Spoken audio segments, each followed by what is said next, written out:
I pretended to be unconscious in the hospital just to hear what my family really thought about me. It started 3 days after my motorcycle accident. The doctor said I was lucky to be alive. Cracked ribs, concussion, broken leg. But I was healing faster than expected. By day 3, I was fully awake, but something made me keep my eyes closed when I heard footsteps approaching. My older brother Camden entered first. "Still out cold," he said to someone behind him. "Good," came my mother's voice. Maybe this will finally teach her a lesson. My heart stopped. What lesson? I mean, riding that death trap at 25? Mom continued. "She's always been reckless. Remember when she dropped out of law school? To become a paramedic," Camden corrected. Which, let's be honest, was probably smart. She never had the brains for law anyway. I lay there, perfectly still, as my family dissected my life choices like I was already dead. "The worst part is the money," Mom sighed. "Do you know how much this hospital stay is costing? And she has that bare bones insurance from her ambulance job. We could always just—" Camden's voice dropped lower. "Don't even say it," Mom hissed. "I'm just saying, if she doesn't wake up, the life insurance would—" "Stop." Mom's voice was sharp. "Someone might hear you." My blood turned to ice. They were discussing my life insurance, while I was lying right there. "Look, all I'm saying is, maybe this is a sign," Camden continued. "She's never fit in with this family anyway. Always playing hero, always making us look bad with her blue-collar job. Remember when she brought that homeless man to Christmas dinner?" Mom asked, her voice dripping with disgust. "Or when she testified against Uncle Richard at his trial," Camden added. "Uncle Richard, the family secret we weren't supposed to talk about. The reason I cut contact with most of my relatives 2 years ago. She destroyed this family," Mom said quietly. "Richard's in prison because of her lies." Lies. They were calling my testimony about what he did to me lies. The room fell silent. I heard the rustle of clothing like someone was leaning closer to my bed. "You know what I think?" Camden whispered. "I think we need to have a serious conversation with her doctor about her prognosis." "What kind of conversation?" Mom's voice was barely audible. "The kind where we discuss quality of life. Brain injuries can be unpredictable. Sometimes it's more merciful to let someone go." "Camden? Think about it, Mom. She's never going to change. She'll wake up and go right back to embarrassing us. Back to her pathetic job, her bleeding heart causes, her vindictive crusade against our family. She cost us everything," Mom said, her voice growing stronger. "The country club membership, the charity board positions. Do you know how humiliating it was when the Weatherbys asked me to step down? Because of her lies about Richard," Camden agreed. "One troubled girl's fantasy destroyed a good man's reputation." Fantasy. 15 years of abuse was a fantasy to them. "If she doesn't wake up," Camden continued slowly, "the insurance money would solve a lot of problems. We could pay off the house, maybe take that European trip you've been wanting." "How much is the policy worth?" Mom asked. $200,000. Plus there might be a settlement from the motorcycle company. Faulty brakes, remember? My stomach churned. The brakes weren't faulty. I'd hit black ice. "We'd have to be careful," Mom said. "Make sure everything looks natural." Of course. Grief-stricken family making the difficult decision to let their daughter go peacefully. "When should we talk to the doctor?" "Soon, before she shows more signs of improvement." I heard footsteps moving closer to my bed again. "Look at her," Camden said, his voice cold. 25 years old, and this is what she has to show for it. No husband, no real career, no money. She's a disappointment. I had such hopes for her," Mom sighed. "Law school, a proper marriage, grandchildren. Instead, she chose to throw it all away. For what? To save strangers who probably don't even appreciate it? She always was selfish." Mom agreed. "Even as a child, always causing drama, always seeking attention." Attention. That's what they called my cries for help when Uncle Richard was hurting me. "The funeral would actually help our image," Camden mused. "Tragic young woman, taken too soon. People love a martyred hero story. We could set up a scholarship," Mom added, warming to the idea. "Show how much we supported her career choice. Perfect. Turn her into a symbol while finally being free of the real thing." Their footsteps moved toward the door. "I should go talk to that doctor," Mom said. "What's his name?" "Martinez?" "Good idea. And I'll call the insurance company, just to understand the process. Remember, if anyone asks, we were here praying for her recovery," Camden finished. "I know." The door clicked shut. I lay in the darkness, processing what I'd just heard. My family wasn't just disappointed in me, they were actively hoping I'd die, and they were planning to profit from it. I forced myself to breathe normally, to keep my heart rate steady. The monitors beside me beeped rhythmically, marking time while I tried to understand what kind of people I was related to. That night, I replayed every conversation from my childhood, every family gathering, every moment I thought showed love. How many of those smiles had been fake? How many expressions of pride had been performances for outsiders? I remember the night I'd finally told my parents about Uncle Richard. I was 22, home from college for Christmas break. I'd spent 4 years in therapy, building the courage to speak. When I finally said the words, told them what he'd done to me from age 7 to 18, their first response wasn't concern for me. It was concern for the family reputation. "Are you sure you remember this correctly?" Mom had asked. "You were so young. Children sometimes misinterpret adult affection," Dad had added. They'd spent that entire conversation trying to convince me I was wrong, that Uncle Richard was a good man who'd been nothing but kind to me. When I insisted, when I showed them the journal I'd kept documenting every incident, they'd accused me of having an overactive imagination. "You always were dramatic," Mom had said, making up stories to get attention, but I hadn't made it up. And 2 years later, when Uncle Richard was caught abusing my cousin Layla, they couldn't deny it anymore. The physical evidence was undeniable. The medical reports were conclusive. Yet somehow, even then, I remained the villain in their story. The next morning brought more visitors. My cousin Bridget arrived with her husband Trevor, both dressed in expensive clothes that screamed success and superiority. "Any change?" Bridget asked, settling into the chair beside my bed like she was attending a social event. "None," Mom replied, her voice heavy with manufactured grief. The doctors say it could go either way. Such a tragedy, Trevor said, though his tone suggested he was discussing the weather. She was so young. Has anyone been to her apartment? Bridget asked, and I could hear the calculation in her voice. I mean, someone should check on her things. Make sure nothing gets stolen. My apartment. The one-bedroom place I'd worked 3 jobs to afford. Decorated with secondhand furniture and artwork from local artists I'd befriended. It wasn't much, but it was mine. Camden has her keys, Mom said. He's handling all that. Good thinking, Trevor said. Does she have any valuables? Electronics? Jewelry? Savings accounts? The audacity was breathtaking. They were cataloging my possessions while I lay supposedly unconscious 3 feet away. Not much. Camden's voice joined the conversation as he entered the room. Her bike was the most expensive thing she owned, and that's totaled. What about her savings? Bridget pressed. Investment accounts? Retirement funds? She spent everything on that ridiculous motorcycle, Mom said with disgust, and giving money away to every sob story that crossed her path. They were talking about my donations to the women's shelter, the homeless veteran I'd helped get back on his feet, the immigrant family whose medical bills I'd paid when their son was hit by a drunk driver. Remember when she paid for that stranger's cancer treatment? Bridget laughed, a sound devoid of warmth. Thousands of dollars to someone she'd met exactly once. Or when she gave her entire Christmas bonus to that animal rescue, Camden added, shaking his head like my generosity was a mental illness. At least she had good life insurance, Trevor said, steering the conversation back to finances. That shows some planning ahead. The EMT union required it, Camden explained, though I doubt she understood what it meant for her beneficiaries. Who are the beneficiaries? Bridget asked, trying to sound casual but failing miserably. Mom and I are listed as co-beneficiaries, Camden said. She set it up when she started the job, back when she still considered us family, before I'd testified against Uncle Richard. Before I'd learned that truth was less important to them than reputation. That's fortunate, Trevor said, the word hitting me like a physical blow. At least something good can come from this tragedy. Fortunate. My potential death was fortunate to them. They stayed for another hour, their conversation drifting between fake concern for my condition and very real interest in my financial situation. They discussed funeral arrangements, memorial services, and how to present my life story in the most flattering light possible. For them, not once did anyone mention missing me. No one shared a fond memory. No one expressed hope for my recovery. They talked about me like I was already dead, like I was a problem finally being solved. When they finally left, I heard Mom whisper to Camden in the hallway, "Have you talked to Dr. Martinez yet?" "This afternoon," he replied. "I'm going to ask about her realistic prognosis and our options. Our options, not my options. Theirs." That afternoon, Dr. Martinez entered with Camden, and I immediately sensed the tension between them. I'd liked Dr. Martinez during my conscious interactions. He seemed genuine, competent, and caring. I hoped he wouldn't be swayed by whatever manipulation Camden was planning. "Doctor, I need to ask some difficult questions," Camden began, his voice heavy with fake emotion that made my skin crawl.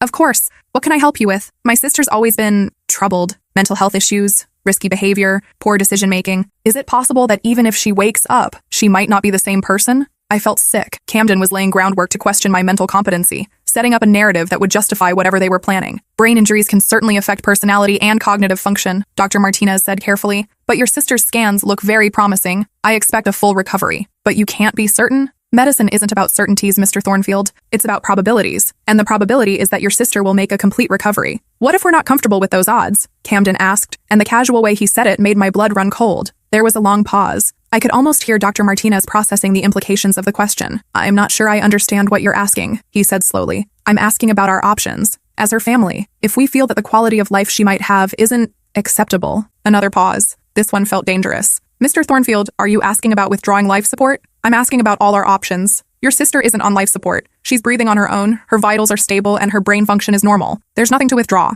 But if her condition deteriorated, there's no indication that it will. In fact, I expect her to regain consciousness within the next day or 2. I could feel Camden's frustration radiating across the room like heat. "Doctor, you don't understand. My sister has a history of making poor choices, reckless behavior. She caused significant trauma to our family with false accusations against a relative. If she wakes up, she might continue down that destructive path. False accusations. 15 years of documented abuse were false accusations. Mr. Thornfield, my job is to treat medical conditions, not to make judgments about patients' life choices. Your sister is recovering well from her injuries. That's all that matters to me. Even if she's a danger to herself and others? Has she been declared mentally incompetent by a court? No, but then she has the same rights as any adult patient. I'm going to check on her now. I'll ask you to step outside." Camden's footsteps retreated reluctantly, and I could hear his anger in the heavy way his shoes hit the floor. Dr. Martinez approached my bed, and I felt safer with him there. "Your vitals are excellent," he said, making notes on his chart. "Heart rate, blood pressure, brain activity. Everything looks normal for someone in your condition." He leaned closer and lowered his voice to barely above a whisper. "I know you can hear me. Your brother's questions were inappropriate,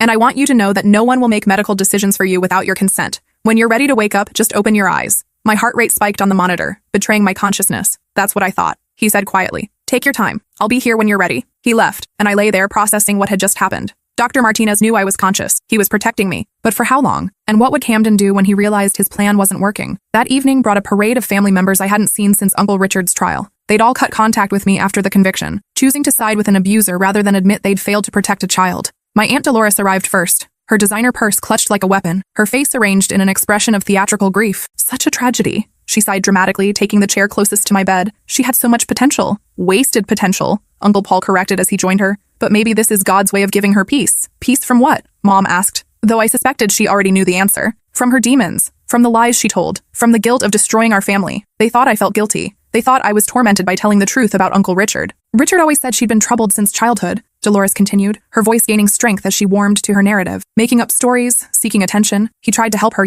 spent so much time with her, trying to be a positive influence. Positive influence. That's what they called grooming. The trial nearly killed him, Paul added, his voice heavy with manufactured sorrow. An innocent man, destroyed by a disturbed girl's fantasies. He's doing better now, though, Dolores said, brightening slightly. Prison has given him time to reflect, to forgive her for what she did to him. Forgive me, for what he did to me. He writes to us sometimes, Paul said. Never bitter, never angry, just sad that she couldn't accept his love and guidance. His love. 15 years of abuse was love to them. Maybe if she doesn't wake up, it's for the best, Paul mused, his voice taking on a philosophical tone. She can't cause any more damage. And Richard could finally have peace, Dolores agreed. Poor man has suffered enough. They stayed for 2 hours, taking turns sharing their revisionist history of my relationship with Uncle Richard. In their version, he was a misunderstood saint who'd tried to help a troubled child. I was a vindictive liar who destroyed an innocent man out of spite. The most disturbing part was how convinced they seemed of their own story. It wasn't deliberate deception. They'd genuinely rewritten history in their minds to avoid confronting their own failure to protect me. When they finally left, I heard Paul tell Camden in the hallway,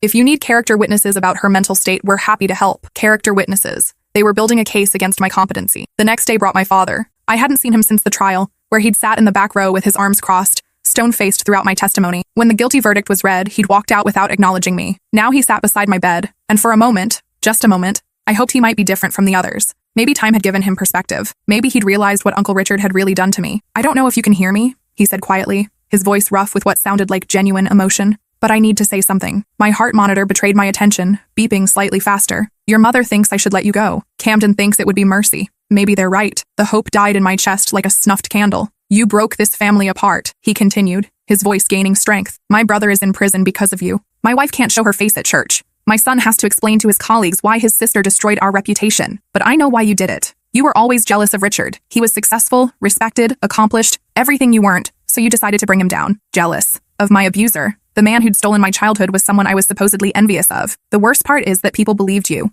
A court believed you. But I know my brother. He's a good man who made one mistake. A mistake. Not mistakes. Not a pattern of abuse spanning over a decade. One mistake. He trusted you, Dad continued. Tried to be a father figure when you needed guidance. And you repaid his kindness by destroying his life. Father figure. The irony was suffocating. If you wake up, nothing changes. You'll still be the same vindictive, attention-seeking girl who destroyed our family for your 5 minutes of fame in court. 5 minutes of fame. 4 days of testimony about 15 years of abuse was fame-seeking to him. Maybe it's better if you don't wake up, he said, standing to leave. Maybe everyone would be happier. He paused at the door, then returned to my bedside. I've already signed the papers Camden prepared. If your condition deteriorates, we won't keep you alive artificially. It's what's best for everyone. Papers. They'd prepared legal documents to ensure my death. I should hate you for what you did to Richard, he said, his voice dropping to a whisper. But you're still my daughter, so I'll just hope you find peace. After he left, I lay there trying to process the depth of their betrayal. My own father, the man who was supposed to protect me, had chosen my abuser over me. Not only did he refuse to believe what Uncle Richard had done, he was actively facilitating my death. The realization hit me like a physical blow. I was completely alone. Every person who was supposed to love me unconditionally had conditions, and I'd failed to meet them by refusing to be silent about my abuse. That night, a new voice entered my room. Female, professional, with the crisp confidence of someone accustomed to handling delicate situations. Mrs. Thornfield, I'm attorney Patricia Walsh. You called about your daughter's situation? An attorney. They'd hired legal counsel to help them kill me. Yes, Mom replied, settling into the visitor's chair. We need to understand our options regarding our daughter's care. I've reviewed the medical records you provided. Your daughter's condition is stable, correct? For now, but brain injuries are unpredictable. The doctors say there could be complications. That was a lie. Dr. Martinez had said I was recovering well. And you mentioned concerns about her mental competency? She's made increasingly erratic decisions over the past few years, Mom said, warming to her narrative. Dropped out of law school to take a low-paying job, alienated the entire family with false accusations against her uncle. False accusations? She claimed he abused her as a child. The court believed her lies. And now an innocent man is in prison. I see. And you're concerned that if she recovers, she might continue making poor decisions? We're concerned she might be a danger to herself and others. She's always been impulsive, reckless. This motorcycle accident is just the latest example. Well, if she regains consciousness, you could petition for guardianship based on mental incompetency. With the right documentation, you could make her medical and financial decisions. What kind of documentation would we need? Psychiatric evaluations, testimony from family members about her erratic behavior,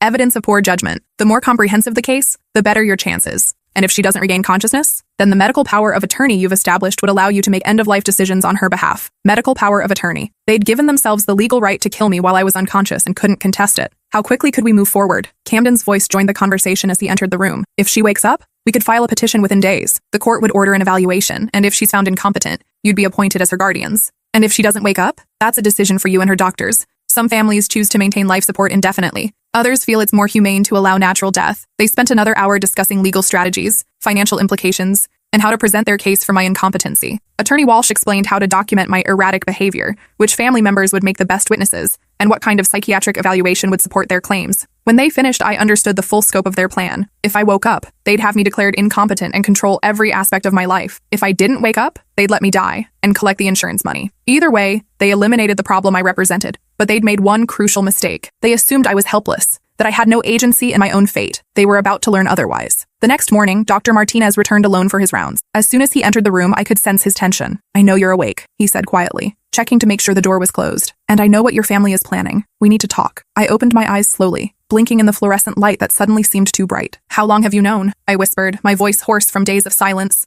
"Since yesterday. Your heart rate spikes every time they say something disturbing. Your brain scans show normal activity patterns. You're physically capable of consciousness." I struggled to sit up, my body stiff and weak from days of lying motionless. "They're trying to kill me," I said, the words feeling surreal even as I spoke them. "I know, and legally, they might be able to do it. They've filed paperwork establishing medical power of attorney. How is that possible? I never gave them that authority. They claimed you were incapacitated and had no advance directives. Without anyone to contest it, the court granted their emergency petition. But I'm conscious now." "Yes, but they could argue that your brain injury has affected your judgment. With the right psychiatric evaluation and family testimony, they could have you declared incompetent. So what are my options?" Dr. Martinez pulled a chair close to my bed, his expression grave, limited, but not non-existent. "Tell me about this uncle they mentioned, the one in prison." So I told him everything. About Uncle Richard moving in with us when I was 7, after his messy divorce left him temporarily homeless. About how my parents welcomed him with open arms, grateful for the help with childcare while they worked long hours building their careers. About how his help quickly turned into something much darker. "It started as games," I said, the words feeling like broken glass in my throat. "Special games that were our secret." He said I was mature for my age, that I could handle grown-up activities other kids couldn't. Dr. Martinez listened without judgment, occasionally taking notes. By the time I was 10, the games had escalated. He convinced me it was normal, that all uncles did this with their nieces. When I got uncomfortable, he'd remind me how much my parents depended on him, how devastated they'd be if I caused problems. "Did you ever try to tell anyone?" "Once. When I was 12, I tried to tell my mom. She was getting ready for work, rushing around the kitchen, and I said that Uncle Richard made me uncomfortable." "What did she say?" "She said I was being dramatic, that Uncle Richard was family, that he loved me and would never hurt me. She said I should be grateful to have such a caring uncle." Dr. Martinez shook his head in disgust. "The abuse continued until I left for college at 18. Even then, he'd find ways to corner me during holiday visits. It wasn't until I was 22 and in therapy that I understood what had really happened to me." "What made you finally report it?" "My cousin Layla. She was 7, the same age I was when it started. I noticed him paying her the same kind of special attention. I couldn't let it happen to another child." "So you went to the police?" "First, I tried to warn my family. I thought if I explained what he'd done to me, they'd protect Layla. But they accused me of being jealous, vindictive, attention-seeking. They said I was making up stories to hurt Uncle Richard because I'd always resented his success. That must have been devastating." "It was, but I couldn't let Layla suffer what I'd suffered. So I went to the police alone." "And they believed you?" "Eventually. The detective was experienced with sexual abuse cases. She knew what to look for, what questions to ask. When they examined Layla, they found evidence that confirmed my worst fears. He was already abusing her. Yes, for months. And there were others. Girls from his neighborhood, his ex-wife's daughter from her first marriage. The investigation uncovered a pattern going back 20 years. Dr. Martinez was quiet for a long moment, processing the information. "Your family still doesn't believe you?" "They believe what's convenient. Admitting he's guilty would mean admitting they failed to protect me. It's easier to believe I'm lying." "What do you want to do now?" "I want to disappear. I want them to think I died." "That's complicated and illegal. More illegal than conspiracy to commit murder?" "Point taken. But faking a death involves falsifying medical records, insurance fraud, potential federal charges. What if we don't fake it? What if we just let them make their choice?" Dr. Martinez raised an eyebrow. "I don't follow. They want to withdraw life support, right? What if we give them the opportunity? What if I have a medical emergency that requires life support, and then they make the decision to let me die? You're not on life support, but I could be, temporarily. A complication that requires intubation. Then, when they choose to let me die, we document everything. That's incredibly risky. Less risky than letting them actually kill me." Dr. Martinez studied my chart, thinking hard. "There might be another way," he said slowly, "but it would require perfect timing, absolute trust, and significant risk for both of us. What kind of way? Medical records can be interpreted creatively. If you were to have a sudden decline, require emergency intervention, and then pass away despite our best efforts, well, death certificates are filed based on medical judgment. You'd fake my death? I'd document a tragic outcome following complications from traumatic brain injury, which technically wouldn't be entirely false. You did have a brain injury. And then you'd need a new identity, a new life, and the ability to stay hidden indefinitely. The plan seemed impossible, too complex, too dangerous. But the alternative was letting my family either kill me or control me for the rest of my life. Let's do it, I said. Are you sure? Once you're legally dead, there's no going back. You'd lose everything. Your career, your friends, your entire identity. I've already lost my family. Everything else can be replaced. What about your job? Your colleagues? They'll remember me as someone who died too young. That's better than living as someone who was never really alive. Dr. Martinez spent the next hour outlining the details. He'd document a sudden deterioration in my condition requiring emergency life support.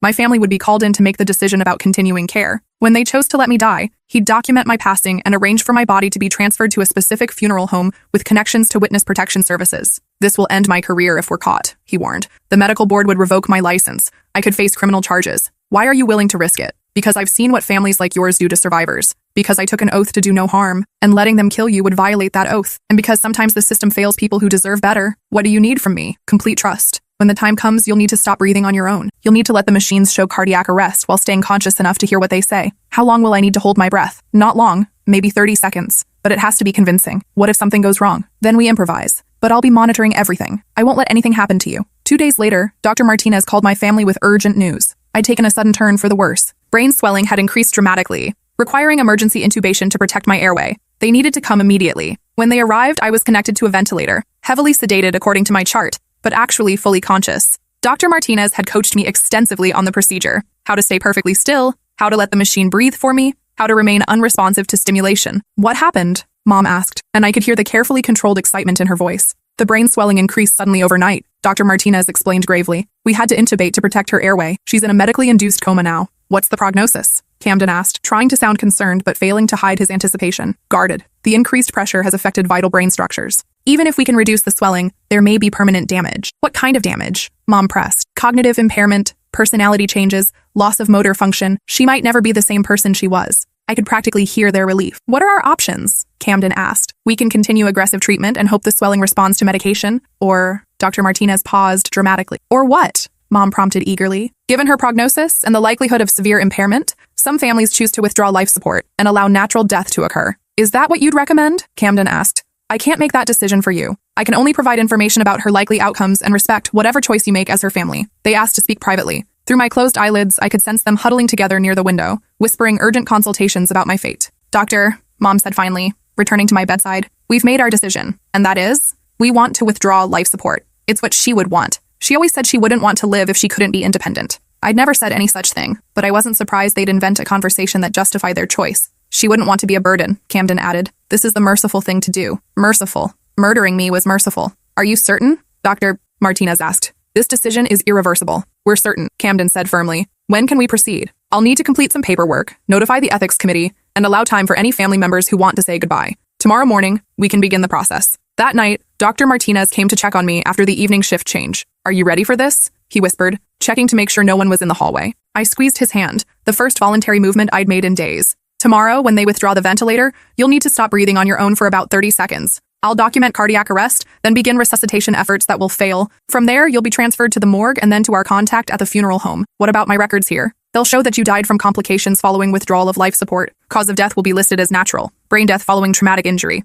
And if they want an autopsy, they won't. Your family has already indicated they want immediate cremation with minimal ceremony. Of course they did. The faster I disappeared, the sooner they could collect the insurance money and move on with their lives. One more thing, Dr. Martinez said. I've contacted someone who specializes in helping abuse survivors disappear. She'll be waiting at the funeral home to begin the process of creating your new identity. What's her name? Agent Patricia Wolf, FBI. She's been tracking your uncle's case and knows about your family's reaction to your testimony. The FBI was involved. This was bigger than just my family's greed. It was part of a larger investigation into how abuse survivors were silenced by their family. The next morning, my entire extended family gathered for my death. Aunts, uncles, cousins, people who hadn't spoken to me in years, suddenly appeared to witness my final moments. They arranged themselves around my bed like mourners at a wake, their faces carefully composed in expressions of grief that didn't reach their eyes. Dr. Martinez explained the procedure with professional gravity. When life support was withdrawn, my body would either resume natural breathing or cardiovascular function would cease. There was no way to predict which would happen. Before we begin, Mom announced, we'd like to say our goodbyes. One by one, they approached my bed with their hollow words of farewell. We love you. Rest in peace. You'll finally have the peace you've been seeking. Uncle Paul leaned close and whispered, so only I could hear.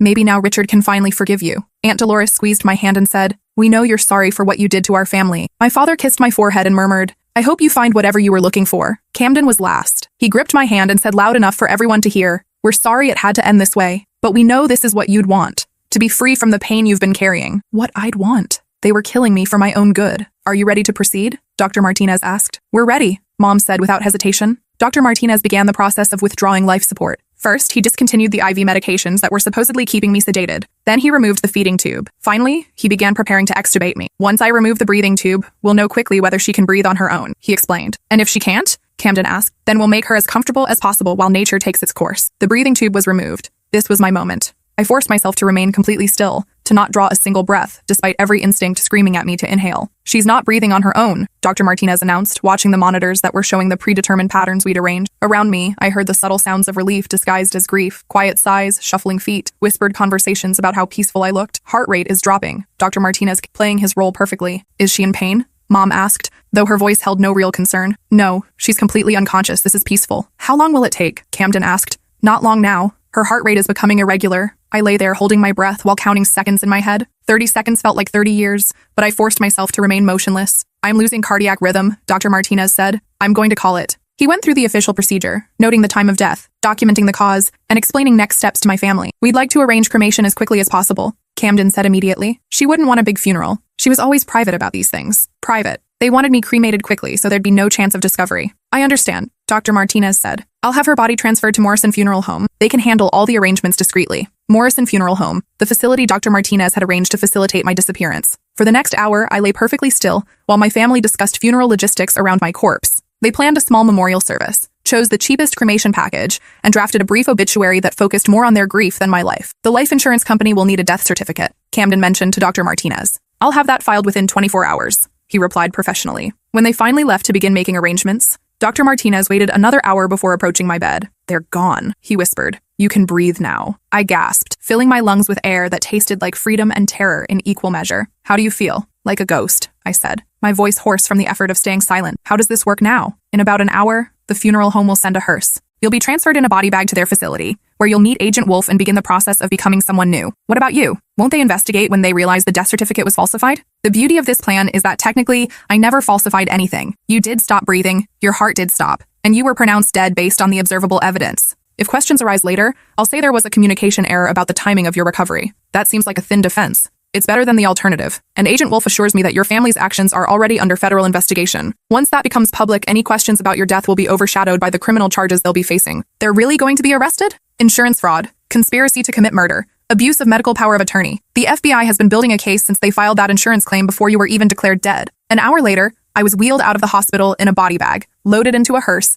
and transported to Morrison Funeral Home. The irony wasn't lost on me. I was being born again in a place designed for endings. At the funeral home, I was transferred to a secure room where I met Agent Patricia Wolf. She was younger than I'd expected, with kind eyes and a firm handshake that immediately put me at ease. Dr. Martinez contacted us about your situation, she explained. We've been investigating your family's activities since they filed the insurance claim. They filed it before I was actually dead? Camden submitted the paperwork and supporting documentation the same day they made the decision to withdraw life support. That's insurance fraud, conspiracy, and attempted murder. What happens now? Now we build a case while keeping you safe. Your family believes you're dead, which gives us time to gather evidence and prepare for prosecution. Agent Wolf explained that I'd be placed in a form of federal witness protection while they completed their investigation. I'd receive a new identity, complete with social security number, birth certificate, and medical records that documented my recovery from a different accident in a different state. What about my life here? My job, my friends? They'll mourn your loss and remember you fondly. It's not ideal, but it's safer than the alternative. For the next 6 months, I lived in a safe house in Colorado, working with federal prosecutors to build the case against my family. I testified before grand juries, provided detailed accounts of their conversations and plans,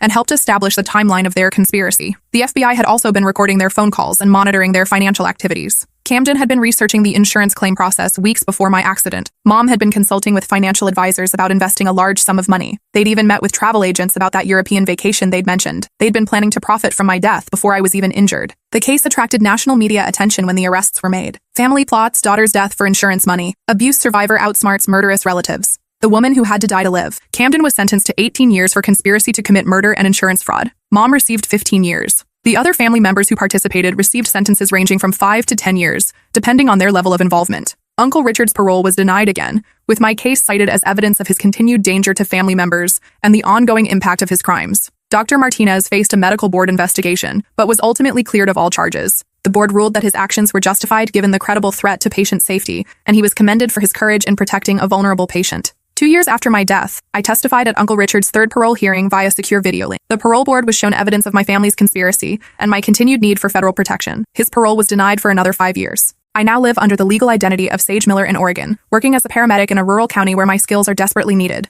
I've completed additional training under my new identity and earned certifications that allow me to serve as a flight medic for the region's helicopter rescue service. My new colleagues know me as someone who transferred from Colorado after a difficult divorce. They don't know about my past, but they know me as someone who fights fiercely for patients, especially those who are vulnerable or voiceless. The work is demanding, but fulfilling. Every life I save feels like proof that I made the right choice, that surviving was worth the cost of everything I left behind. Sometimes I get letters forwarded through the FBI from distant relatives who claim they always suspected something was wrong and want to reconnect now that the truth has come out. Some offer apologies for their role in ostracizing me. Others claim they were manipulated by the family members who are now in prison. I read these letters carefully, then file them away unanswered. Because the most important lesson I learned during those days in that hospital bed is that family isn't defined by blood or genetics. It's defined by the people who show up when you need them, who believe you when you tell difficult truths, and who protect you even when it costs them something precious. Dr. Martinez still checks in through secure channels, updating me on his continued work with abuse survivors and the protocols he's developed for identifying families who pose threats to vulnerable patients. Agent Wolf has become a genuine friend, someone who understands the complexity of survivor guilt